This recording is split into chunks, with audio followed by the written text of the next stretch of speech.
Hello, my name is David Kariuki. I'm a real estate consultant and advisor. So we thought about starting a small journey of bringing like-minded people together. And this journey is actually a mentorship stroke, just coming together as a tribe for people who are looking to invest in real estate. Either you're buying the high-end properties in Westlands or you're buying a single unit of the affordable housing. Our stories are the same. I'm inviting you to join us in this journey of really having a discussion about real estate.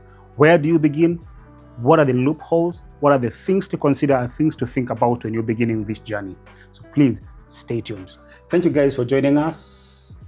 Today we have Eric Gitonga, the founder of Kito, the first Kenyan real estate franchise. And maybe I'll throw that question to you. Would you like to introduce yourself? Okay, my name is Eric Gitonga. I'm the CEO and founder of Kito. Kito is a real estate franchise where we help agents build their businesses. Thank you.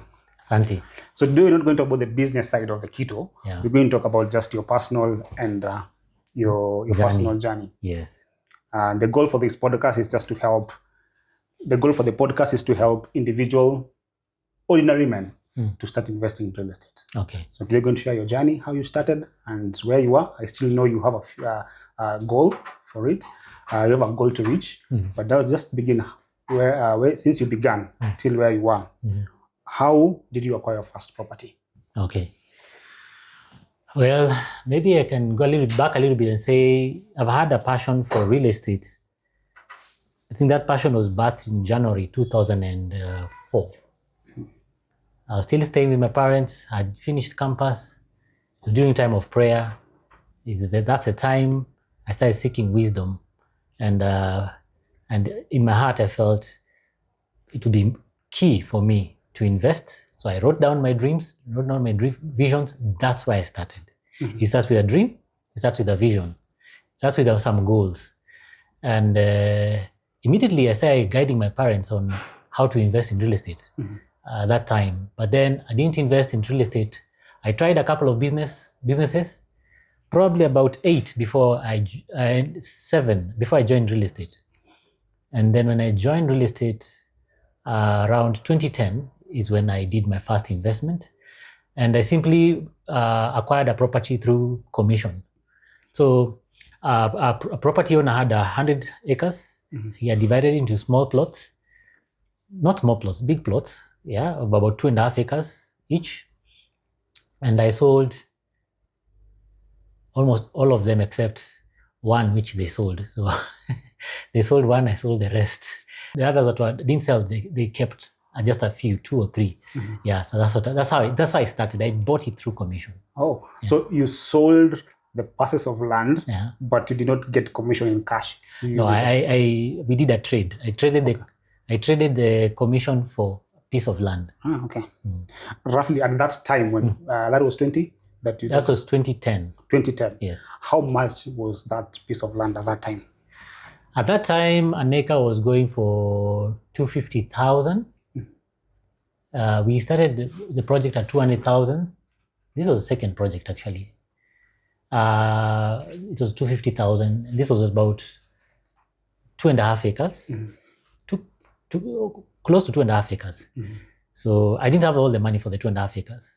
I invited someone to partner with me to take about 30% of the land. Of the land. Yeah. Interesting.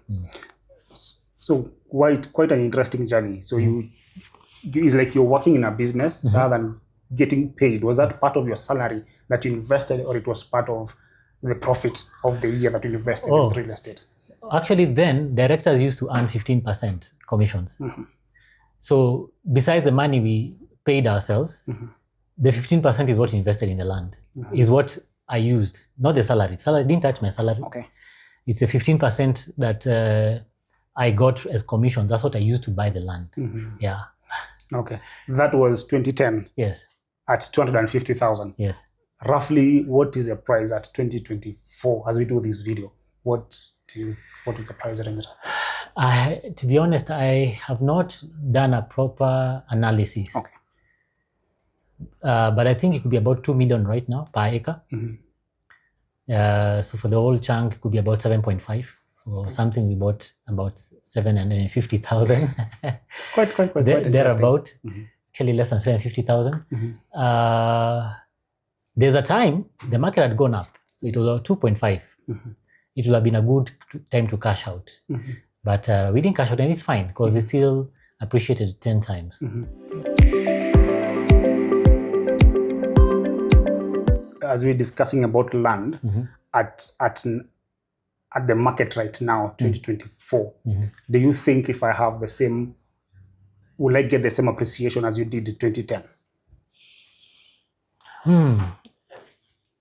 I like to think this way. Most people enter into investments with a lot of impossibilities in their minds, with a lot of negative thoughts of it won't work.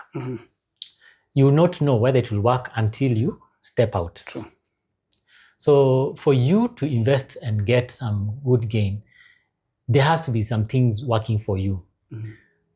There has to be something that will push the appreciation, some sort of development coming up, a road. During Kibaki's regime, the road networks were being built then, cities were being developed then. The likes of Tatu, Miga, all these big cities you see today, those cities were birthed a long time ago, more than 10 years ago. So yes, it's possible today to find something that can get you such gains. It is possible. It is possible.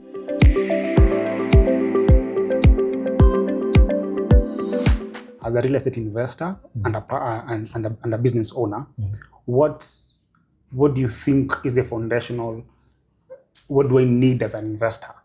What is my mindset, growth, patterns, or basic belief I need to undo as I begin to invest in real estate? Go back to school.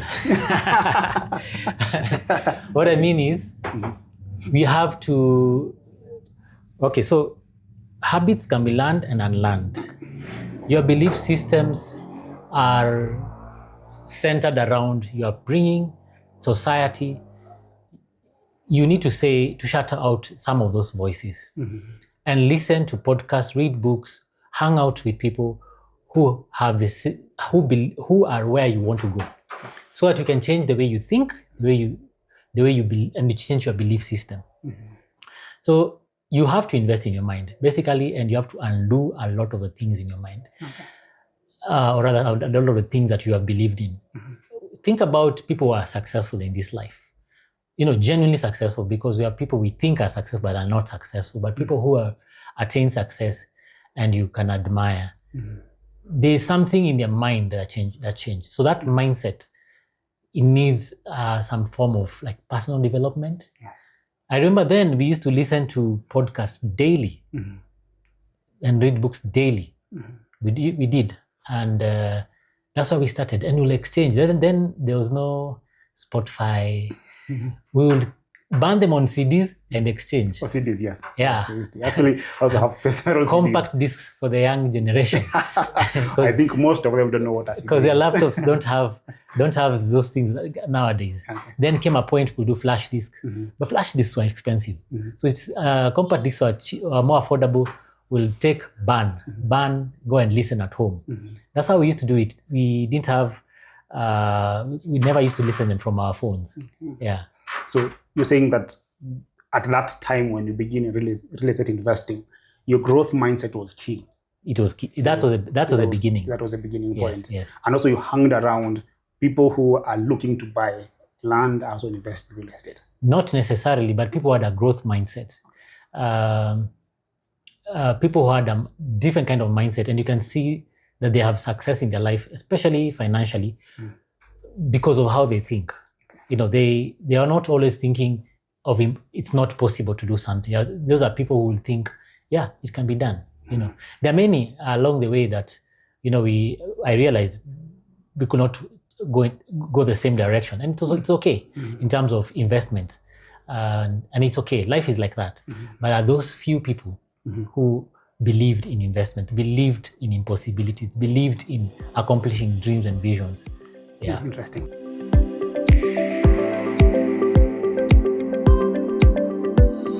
So So you've brought up a nice thought that I don't want us to lose. This is a thought that you begin a project and you realize that you're not aligning your vision and purpose with your partner.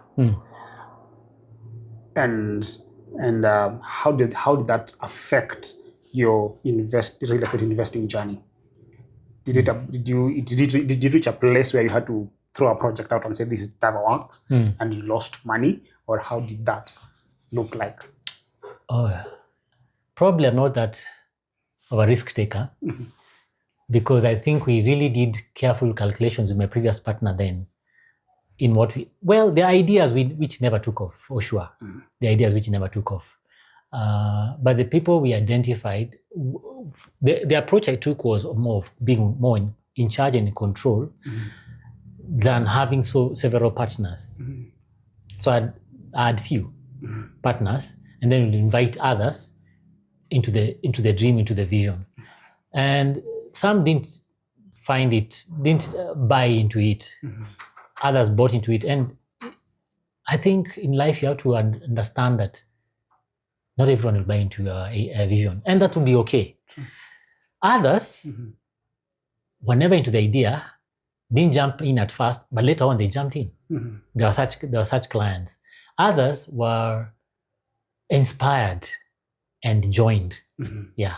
Good. Maybe for the sake of the listeners, when you say the ideas, what did you mean? Was it people coming together to buy a big chunk of land and subdividing, just for the sake of the listener who doesn't know that part of that? What did you mean by saying idea into a vision? So whenever we'll buy property, we'll paint a future that the reason why we are buying several people is one, because those big chunks of land we could not afford alone. So we required economies of scale. But also we required something and a value addition. Like in the future, we can, because we know each other. So most of these guys are actually friends, if not everyone, friends and acquaintances. So the idea was, I would like to be in a place where we have people who of like minds. Imagine on a block of apartments or an estate where you have, and some of us have been in such places where you have people who have this mindset that makes life difficult for everyone in there. So that was the idea. Like, I think we like the way so we'll approach people, think like the person you are, the way you think. When it comes to building a road, it will not be a problem. When it comes to adding water to the development, it won't be a problem. So we had that. And in our last project, it went beyond that too. Can we have some house designs for this place so that there is a uniform development in this place? And that's where we are. And right now, people have already started building in the last project that we embarked on.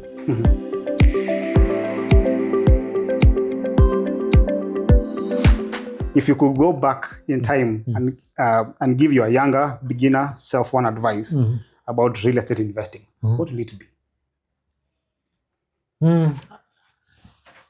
That will be explore some more around investments and take a leap. There are opportunities that I believe I have missed. I don't regret, because it was at the expense of building the franchise. But I realized that my mind could have expanded a bit more and taken a leap and done other things at the same time.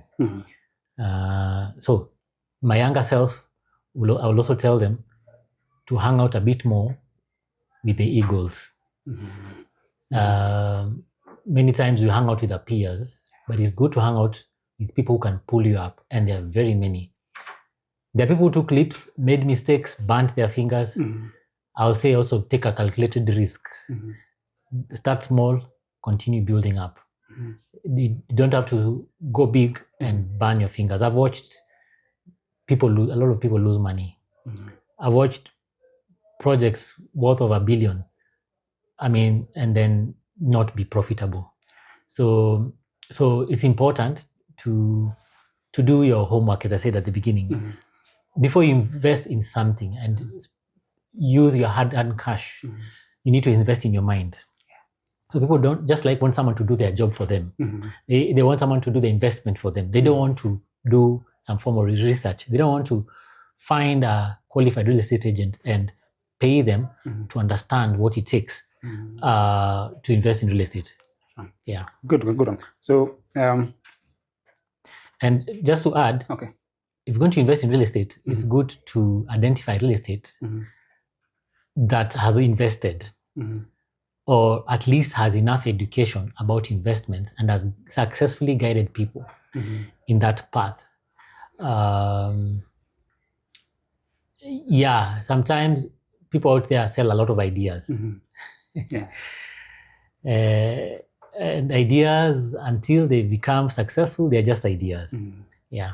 So that was my next topic: finding out and evaluating projects. How did you go about finding that ideal project that you bought? What was your journey towards finding out that project? Ideal projects. To be honest, there's a lot of God intuition. I remember in all those projects, there's a lot of God intuition in them. Meaning, the moment I put that dream years ago, I involve God in the journey all the time. Secondly, I took time to understand investments. So some of the people, sometimes if you can't find someone to inspire you or someone to mentor you, there are people online nowadays who have a successful journey. People like Robert Kiyosaki. Yeah. You may not agree with some of the things some of these guys say, but they've really done commendable things. So those are some of the people that inspired me on how to look at the market, especially Kiyosaki. Then was one of the people that I really followed. So then I have an analytical mind. I love to analyze investments. So I'll go look at a project and pass it to my partner. My partner now is the one who was the kind of person who would leap and he was courageous. He's always been like, we can do this. I mean, we'll take a more of risk averse. Him was like, yeah, let's do this. So I'll bring in the analytical bit and he'll bring in the appetite. Yeah, and that's important. That's important. You need partners. It's easier to invest with partners than alone. Yeah. And alone, you are short-sighted when you invest alone. Yeah. When you took up that project, what were the two non-negotiables that you said? What over the years, over the 10, 20 years you've worked in real estate, what are the non-negotiables when you're buying a real estate investment? You can't lose money. Okay. So of course you may lose, but you say, no, here, don't lose money. Don't lose people's money. If you're inviting people to invest, don't lose people's money. So far, we've not lost anyone's money. Secondly, another non-negotiable is if the people that you're inviting to invest in, let's say they are partners or equal shareholders, don't have good value, don't string along with them because they can easily pull you down. Okay. So you feel you're as strong as a chain is as strong as its weakest link. Yeah. So for you, is the people that you're partnering with key more than it's one of the fighters more than the person that you're more than the land. Totally. I totally agree. You said it right. The people are more important than the idea itself, because here you are, you can do investments alone. You can say, hey, I want to do a project worth, let's say, 50 million, but you only have 5 million. So how do you go about it? You can try and do it alone. You can borrow, or you can invite people and spread the risk. But if the people you're spreading the risk with are you're not gel, you're not aligned as you're going up, that project can get stalled. And if you drive around, you'll see some of the stalled projects. Yeah. Interesting. What are the mistakes you have done that you say next, I've learned from this mistake and I will not do it again? That's a good question. What are some of the mistakes I've done? I think investing in something outside my reach. We invested in land that's so far away, it becomes so hard to manage. You need to invest in something that is easier to manage. That's what I'll recommend. That, you need something you can easily drive, visit, access. Yeah, I think that, and this property we bought, I don't think that was my mistake. I think that was a mistake of just bad luck. So what happened is the original owner had two wives. They settled everything in front of the chief. Everything is recorded, but the sons keep on disturbing and say, "Hey, we never got our share." But there's a record up to the chief. Now the problem is they make it difficult to access the property. True. But everything is on record, so it's either becomes a police case. Probably we should have looked more into some of those complaints, because when we invested, there were no complaints. It took years. They came back years later. So I wouldn't say that is a mistake I made. It's just that it's just a bad luck. But anyway, the properties are in our names. They do not claim. They really don't. They're not claiming ownership. They're just a bother. Okay. So, but yes, if you're invest in something that you can easily manage. Sometimes we invest in things that give us a headache to manage. So if managing bed sitters is a headache for you, don't invest in it. If managing 5-bedroom mansion is a headache for you, don't invest in it. It could be 1-bedroom and 2-bedroom are a sweet spot for you. Why? Because you can deal with the kind of tenants that are there, or you understand how to deal with it, or you can give it to a property manager. There are many aspects that you should consider. Yeah. Good one.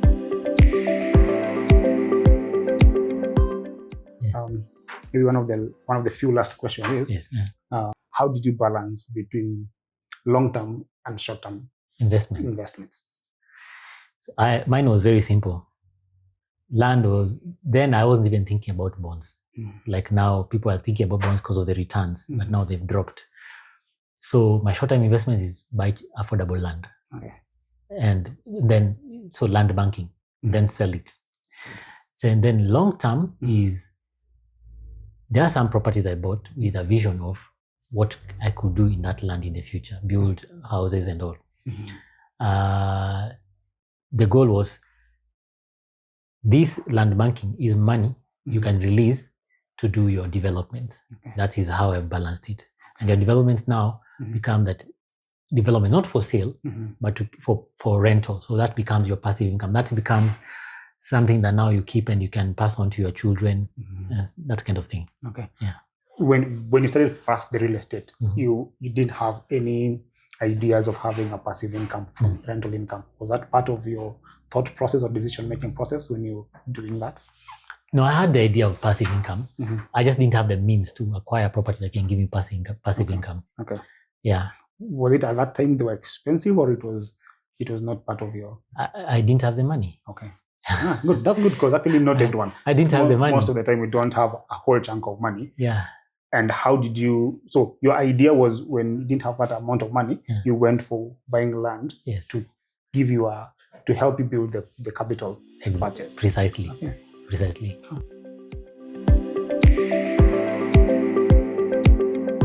What will you tell our viewers who thinking that buying properties, like you want to do an apartment or you want to do anything, you require a lot of money? What ideas can you share with him, like from your own journey, that will help him start that journey as soon as today? Okay, one of the things people lack in our country like ours, there are communities that are very good at teaming up. So there are people who understand what it is to come together and do a project. So if you don't have enough money, find those people. But also, it's good also to have a real estate who understands investment alongside, so they can give you ideas, or they can share their experiences or their clients' experiences, because they have numerous experiences that you cannot possess. So if they don't have the experience, the agents don't have experience, their clients have had experiences, and they can share their experiences. So I would advise them to you can start somewhere. You can start with T-bills. You can start with bonds, and build it up. Although bond is long term, so you can look for the short term ones, the shorter ones. you can start there. Bank your money there, cash it out, and now invest in something. Although, because of the returns of real estate are better than bonds, that is in one of my videos, you'll understand what I mean. So I wouldn't say park it for long in such places. As I said, if you park it in the right place, in a few years, well, I didn't say this, but in that video I have said, if you park it in the right place, in a few years, you could even double the value. So you need to think that way. You need to think out of the box. You need to think partners. You need to think professionals or consultants. You need to invest in your mind. You can start small. You can start somewhere. You can start with land. Yeah. True. Thank you for sharing. You came out very clear and confidently that God was part of your decision making. Yes.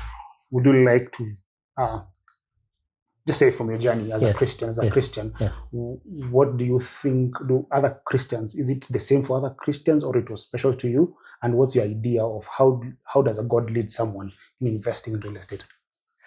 Okay, I'll say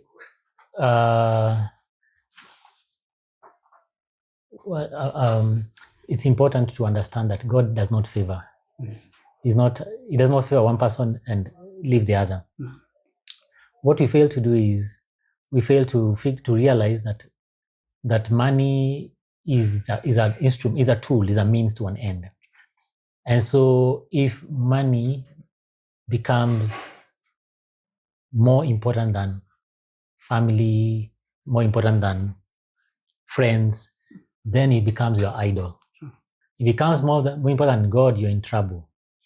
So it becomes mammon, where the Bible says there's a spirit, the spirit of mammon. It talks about the spirit of mammon. Meaning the spirit behind money is what matters. Is it God or is it mammon? I'll advise people to detach themselves from property or from money or from the things that will take them away from God. Because, I mean, life can be very short. We all know that. And